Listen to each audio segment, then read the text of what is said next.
we don't need to be over there. And especially in a situation where you've got two sides of it where both are committing atrocity. And you are comparing one to the other. Are you serious? And I think most people just want peace, but even if you say you want peace, if you say you want a ceasefire, folks like Ben Shapiro will say that you're a pro-terrorist. Mm-hmm. I don't care. They started it. You're all insane. They started it. And it was just like some like regular Palestinian guy on a street corner, and he started expressing his opinions on LGBTQ stuff and wokeness. A lot of conservatives would be like, I completely agree with those positions. Then, of course, the guy would say something like throw him off a roof or whatever, something horrifying. And the Trump supporter would be like, yo, bro, what's wrong with you? That's crazy. That's like way too far for us. But so many of these left-wing activists are cheering for a group that, as you all mentioned, would either lock them up for 10 years at the law in Gaza. Being gay is a 10-year prison sentence or something substantially worse. Mm-hmm. Yeah, but I think a lot of them are definitely uneducated on what goes on in Palestine, but I do understand some of their gripes. And I think that, you talk about the textbook things. I've heard reports of textbooks being infiltrated with Zionist, certain angles. And name them, name one. Even Google can't find them. And I'm Jewish, and, I don't want that. I want my, students in my country learning, real truth. And are you sure about that? Is when they say, let's not go to Ukraine, quit sending my lunch money to Ukraine. And then the second Israel gets attacked, they want to send the kitchen sink. Israel is a really long-standing ally. I get that. But when that long-standing ally is committing war crimes... I thought you said you wanted to tell the truth. Israel was attacked. Right, they were attacked, and that shouldn't have happened. And I think that it's under questionable circumstances as well, because even Charlie Kirk pointed out that when it happened, there was a 7-hour stop ordered by Netanyahu. He didn't say that definitively, though. Right, in which he was attacked right after, too. But Charlie said, I wonder if someone gave a stand-down order, because how did they not know this? Well, in Egypt warned them, apparently, too, but also... Yeah, but Egypt said something big might happen, right, which is not a warning of anything. It's not. We don't know what the specific intelligence it was. And I also think it is tough, because there is...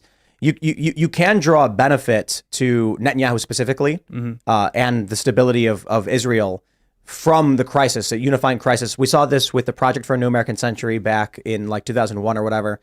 A new Pearl Harbor would rally the American people. Mm-hmm. But I don't think that creates a circumstance in which the simple solution is Israel knew it was going to happen and let it happen, because the damage and devastation to Israel is 1,000 times greater than whatever they were experiencing. Yeah, and I don't think I think it's definitely a corruption issue, and that was what Netanyahu was like under investigation for in the first place. He was under indictment, and he was about to face trial for it, and a war happens to happen right in his backyard, right when he needed it to. And I just think it's a little bit odd, and I think this does not mean anything. This is your opinion.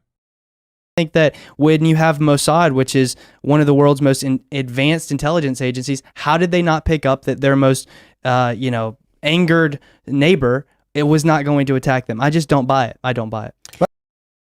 No one is selling you. The Mossad did not know about the Yom Kippur War. The Mossad did not know about the massacre of the athletes at the Munich Olympics. The institution is still run by humans. But I don't see any evidence to the contrary either. A portion of their identity rooted in which side is correct and which side is wrong. True. Mm-hmm. And so they'll come out and they'll assert one side has, it's funny because they're like, it's historically Palestine, therefore, Israel's the occupying force. And then the other. The origin of the Philistines is the island of Crete and the Aegean Sea area bounded by Athens, Corinth, and Ephesus. Crete was their home seaport base for the sea-oriented people who were likely traders and raiders. Pirates. Other people are like, it was Judea and it was like Jerusalem, the Holy Land. Are you crazy? Dead Sea Scrolls. But what makes that discovery so important? It is the Dead Sea Scrolls. Qumran changed our understanding. It was like getting into a time machine and going back 1,000 years. The earliest manuscript we had was about 1000 AD. Suddenly they had manuscripts from the time of Jesus, in fact, to the 2nd century before the time of Jesus. And critical scholars said, well, when they get if we knew what was back then, we'd see how much the Bible changed. We went back and we saw how much the Bible stayed the same. In fact, at one particular spot, they found a complete scroll of Isaiah.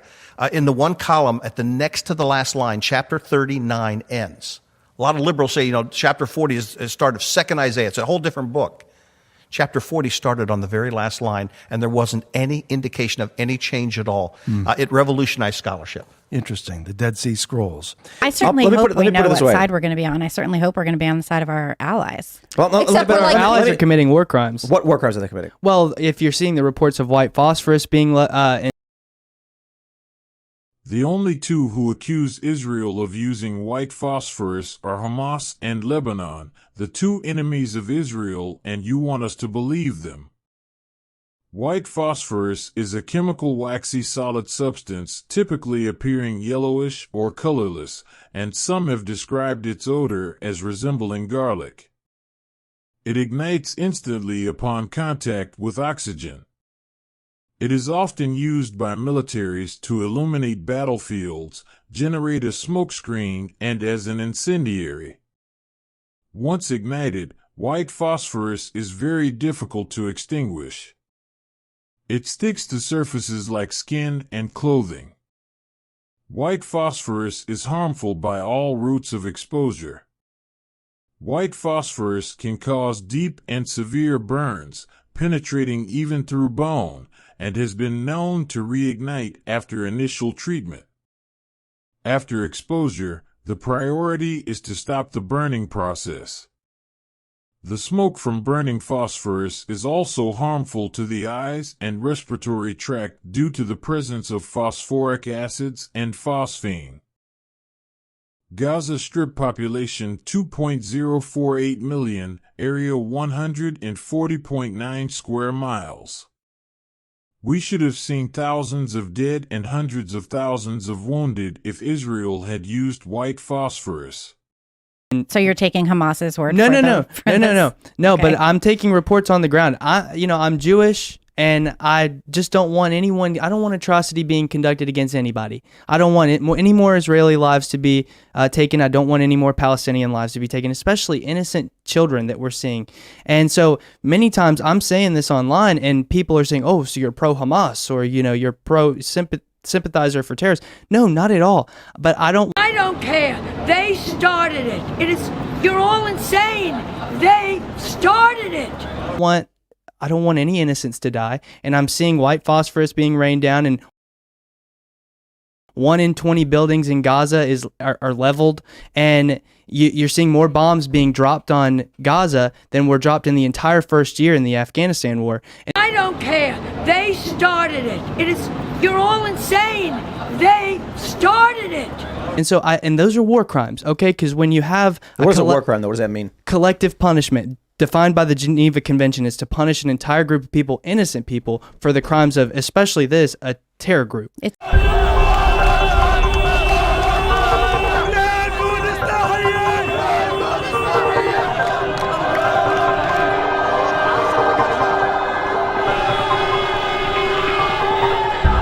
الو يابا يابا انا قاعد اكلمك من جوا بسيم.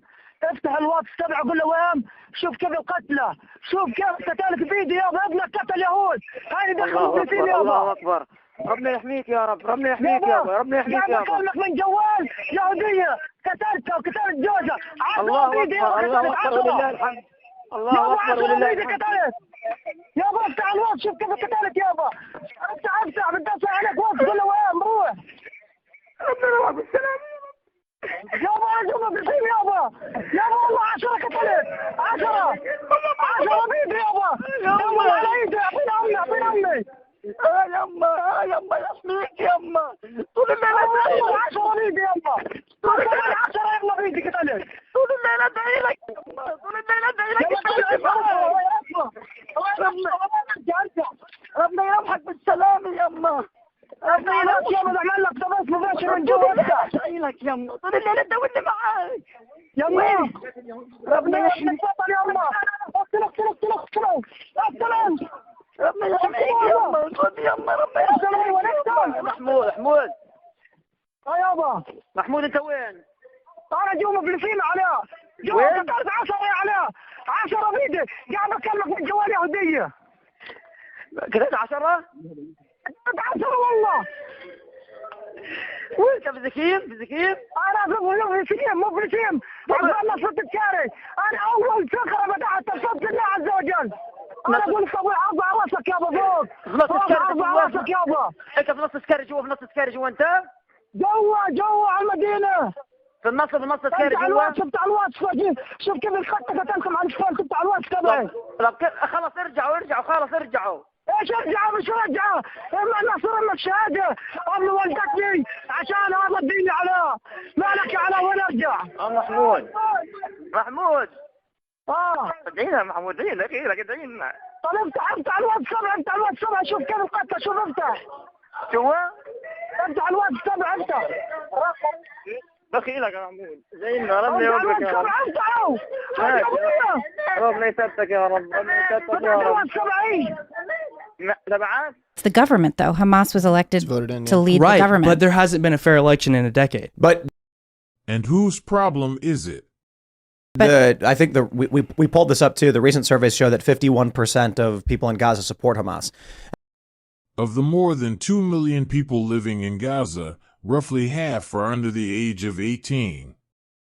That's according to the United Nations.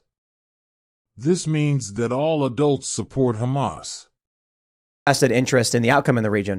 I am not here to be like the history of Israel, or Israel this, Israel that, or Palestine this, Palestine that. I can tell you that on October 7th, a horrifying terror attack occurred in which Hamas tore through the fences, went in and started massacring civilians. Israel's released some of this footage. We got a bunch of this footage. And then what I end up hearing from people is, yeah, well, I bet Israel knew. And I'm like, how did we shift from, we quite literally have video of civilians being gunned down in their car and people burning down homes and children being killed. And the response immediately is, yeah, but I bet Netanyahu knew about it because he was doing it to benefit himself. And it's like, no. We are so far from that conversation. The conversation is right now, Israel was attacked. Innocent civilians were killed. Max Blumenthal came on and said Hamas targeted the civilians because it's opportunistic for them. It's part of their doctrine to target civilians to use as bargaining chips against Israel. And then after that is the beginning and opening premise, I have people complaining about Israel. And I'm like, yeah, Israel's probably doing a lot of bad stuff. This is what happens when you declare war on someone. Hamas declared war on Israel. Israel is the powerhouse with the fourth most powerful army, so they say, with support from Western powers, and Hamas decided to declare war. Now, a lot of people then go, yeah, well, it's an open air prison and blah, blah, blah. I'm like, you lost me already. I am not Israel. I am not Palestine. I am the United States of America. I am an individual here, and I can't tell you about the history of the region. I can tell you, if they did not tear down those fences, storm in and massacre 1,000+ civilians, there would not be bombings in Gaza. That's right. Does not mean Israel should be indiscriminately targeting anybody. But then the argument from the pro-Israel side is we are not just trying to target and we are not trying to take out civilians. And then I can tell you this, after all the dust settles, Hamas and the left have lied about almost everything. So when someone comes and says Israel's engaged in war crimes, I go, hospital. And they go, yeah, but no, hospital. Hospital was fake. They lied. It didn't happen. And we were so busy tricked into arguing over who did it, we never stopped to ask ourselves, did it even happen? And the answer was, it did not. Well, from the beginning of the conflict, I've been saying nothing but I want peace. I condemn Hamas. I even went as far as saying F Hamas on my Twitter. But I think things still have to be pointed out. Israel is a formalized government. Palestine is not. So Israel should let them murder its citizens? Nobody takes the Palestinian government serious. So when bombs are being dropped on residential buildings in Gaza, you have to point that out. And if you say that Hamas is using those to protect whatever they have there inside, well, Israel's very capable of going in with insurgent teams and getting out or killing whoever they need to. The West. So you want to send soldiers into traps? Do you want Israel to throw its soldiers to their deaths so as not to destroy buildings? Are you serious? Anything. I could care less if it's Israeli or Palestinian. And that's the problem. You don't care if it's people who want peace or people who want death. It's about humanity, and people are being killed at rates you've never seen before. 2014, 88 Israelis died, and 2,329 Palestinians died. No one was calling it no one was calling, what's going on over there in the Middle East. We should get involved. I don't care. They started it. You're all insane. They started it. I don't think comparing the total number of dead answers the question of what, how, or why, and does not indicate justification or I just don't like how the media covers it differently, because the first time you have an Israeli attack, then it's like, either you're stupid or you're lying. Both are bad. Like, oh my gosh, the world's ending World War III, but Palestinians have been being killed for years and you're having no coverage of it. And that statistic I just gave you, that's one Israeli for every 27 Palestinians. But that doesn't mean anything. Well, it does to me, because for a decade, 20 times more Palestinians have been killed. So I don't care. They started it. You're all insane. They started it. When you say, why all right, these so people but hold on. Who are these Palestinians? They're innocents, civilians. So this is the issue I take with it.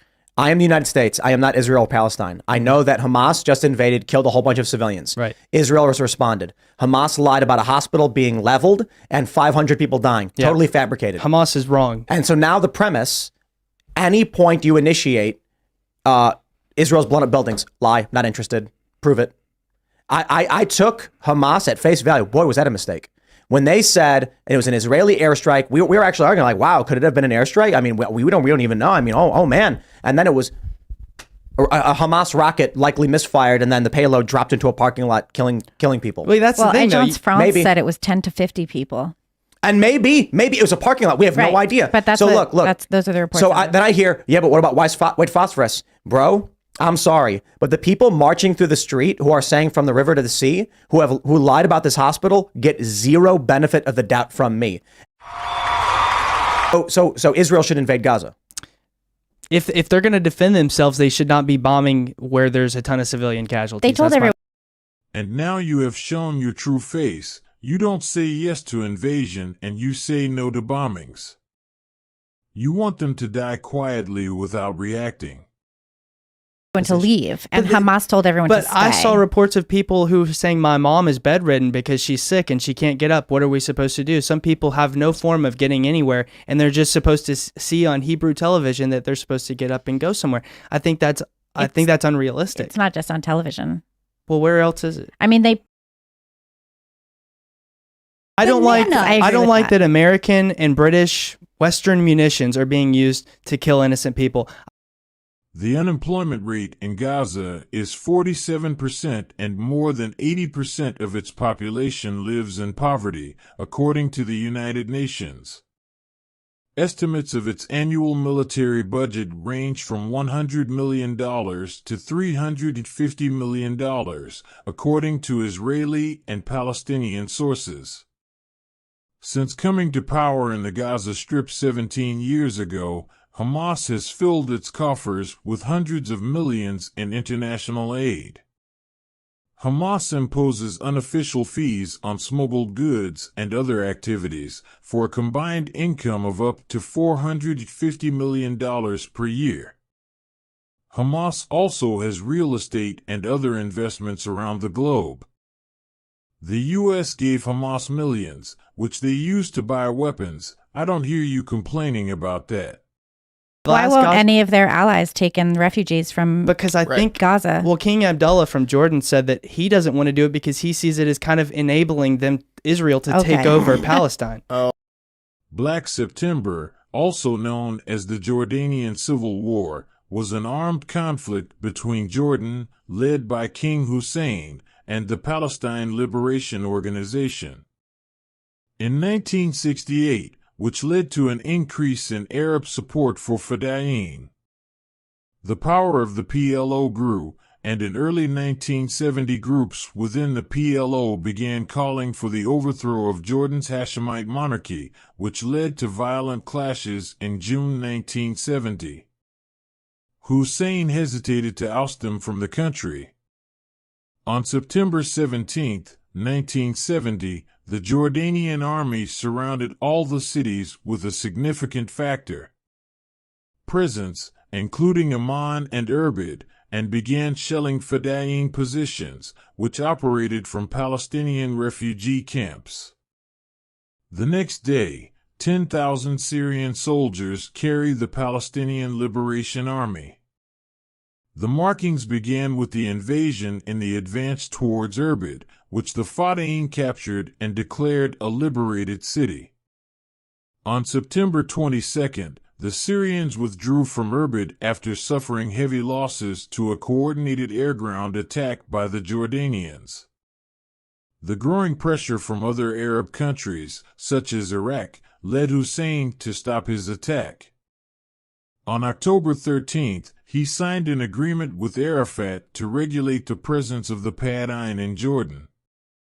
However, the Jordanian army attacked again in January 1971, and the Palestinians were driven out of the cities, one by one, until 2,000 Fadain surrendered after being crowned during the July 17 Ajlan offensive, which officially marked the end of the conflict. And that's the truth why he doesn't want them. I'm just genuinely curious why people are so fervent, why there's so much fervor over Israel-Palestine. I know. I couldn't tell you. As a Jew, I don't want to see my fellow Jew die, and I think it's sick. I thought after the Hamas attacks, all the carnage that was left, the pictures that you saw on Twitter, like I was telling you before the show, you're seeing nothing but graphic footage all around Twitter. The carnage that was left behind by Hamas is despicable. And the consequence for that should be they should be killed. But it, again, I don't care. They started it. You're all insane. They started it. I just miss Trump on this. I mean, sure. But if you've got 51% of Gaza saying they support Hamas, and even in the United States, these people are chanting from the river to the sea. Yeah. Peace is not an option. I mean, peace is the preferred outcome, but it's not an option when you have one side saying from the river to the sea. Yeah, but the majority of those folks, at least I like to think, are not going to go out and actually plant a bomb. Like, believing is not knowing, but you don't care what happens. I think that justifying any war on Gaza because those folks are so, critical against Israel, that critical? Is supporting and helping terrorists critical? That doesn't justify killing them. That's not it. That's Hamas using schools and hospitals to store weapons and to launch rockets, and then attacking Israeli civilians because, as that Yale professor said, settlers aren't civilians. So to the people, to 51% of people in Gaza, let's just say 51% supporting Hamas, anyone, some of those people were tourists. Fair game, kill them all. That's what they're doing. That's horrifying. Let me ask you, what do you think would happen if the barrier fencing around Gaza was completely removed and Israel just said anyone in Gaza can do whatever they want? They can freely travel. Well, I mean, that kind of exists now. They're able to go back and forth for jobs. No. I'm saying the barrier, what would happen if the barrier was completely removed, security around the Gaza Strip was removed, and Israel said to all of the people, you can freely move about all of Israel? What would happen? I'm sure there would probably be conflict going both ways. Both ways? Yes, both ways, because I've seen... You are just an evil person. There is no other description. Hamas and Palestinians... You think Israelis in like Tel Aviv will march into Gaza with guns, start killing civilians? I think violence will be conducted either way. I think that I've seen IDF soldiers treating Palestinian kids very badly on the streets, and this is what Hamas did and will do, eh? Sometimes they brag about, doing brutal things to them. I think it would go both ways, regardless of this. Do you think the people in the Gaza Strip, would they leave the Gaza Strip? If the barrier is removed and security is removed and they say you can freely move about I don't think a lot of them would. They would just stay there. So the issue, I suppose, is leftists are calling it an open-air prison where people are trapped and stripped of resources. Well, in a way they are, and that's another war crime you mentioned because... So it's a war crime that they're trapped in there. Well, it's a war crime what's happening now where electricity, water, food, and aid is being cut off. But they can just leave. They can get all this from Egypt and work in Egypt, but Egypt does not want to open their border with them. When you cut off electricity... Who's giving them the electricity? Well, Israel. So they're obligated to give free electricity to people of Gaza? Well, when they oversee certain supply routes, they're able to cut off food and aid. Under what obligation do the Israelis have to give a resource to the people of Gaza? And how is it a war crime if they decide to stop supplying a resource? It's a war crime because those routes, those electricity routes, those trading routes where they get their food, they get their water, go through Israel. I'm not sure I follow criticism of Israel in this line of thinking.